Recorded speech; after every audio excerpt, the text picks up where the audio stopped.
ମୋ ଅଜାଘର ଗାଁ ଗ୍ରାମ ଦେବତୀ ଭଗବତୀଙ୍କ ପାଖରେ ମୋ ବଡ଼ ମାମୁଙ୍କର ଦ୍ୱାଦଶାହ ଭୋଜି ହେଉଥିଲା। ମନ୍ଦିର ବେଢ଼ାରେ ଗୋଟେ ବିରାଟ ପୋଖରୀ, ଶିବ ମନ୍ଦିର ଆଉ ଏମିତି ସବୁ ସୁନ୍ଦର ଜାଗା ଥିଲା। ହେଲେ ମୋତେ ସେଠି ଭିଡ଼ିଓ କରିବାକୁ ଇଚ୍ଛା ହେଲାନି, କାହିଁକିନା ବନ୍ଧୁବାନ୍ଧବ ଭର୍ତ୍ତି ହେଇଥିଲେ। ଆଉ ସେ ସମୟଟା ବି ଗୋଟେ ୟୁଟ୍ୟୁବ୍ ପାଇଁ ରେକର୍ଡ଼ିଂ କରିବାଟା ମୋତେ କାହିଁକି ଠିକ୍ ଲାଗିଲାନି। ମନ୍ଦିରଠୁ ଅଳ୍ପ ଦୂରରେ ଆଉ ଗୋଟେ ଜାଗାରେ ଗୋଟେ ଛୋଟ ମନ୍ଦିର ଏବେ ହେଇଛି। ମୋ ପିଲାଦିନେ ସେ ମନ୍ଦିର ନଥିଲା, କେବଳ ଏଇ କରମଙ୍ଗା ଗଛଟି ଥିଲା।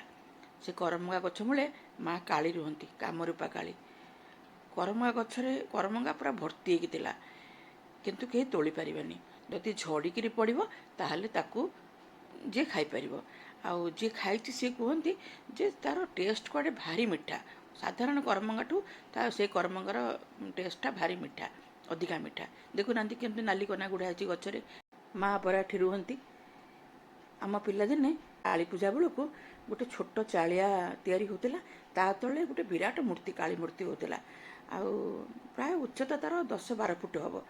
ଏ ଦେଖନ୍ତୁ କେମିତି ଲେଖା ହେଇଛି ମନ୍ଦିରରେ, ଓମ୍ ମା କାମରୂପା କାଳୀ। ତାଙ୍କ ଫଟୋ ବି ଅଛି, ଆପଣ ଭିଡ଼ିଓରେ ଦେଖିପାରିବେ। ଆଉ ସେ ମୂର୍ତ୍ତିକି ଦେଖିଲେ ବହୁତ ଡର ମାଡ଼େ। ଏବେ କିନ୍ତୁ ସେଠି ସବୁ ହେଇଗଲାଣି, ଘର ହେଇଗଲାଣି, ମୂର୍ତ୍ତି ମାନେ କାଳୀ ମୂର୍ତ୍ତି ହେବା ପାଇଁ ଘର ହେଇଗଲାଣି, ମନ୍ଦିର ହେଇଗଲାଣି।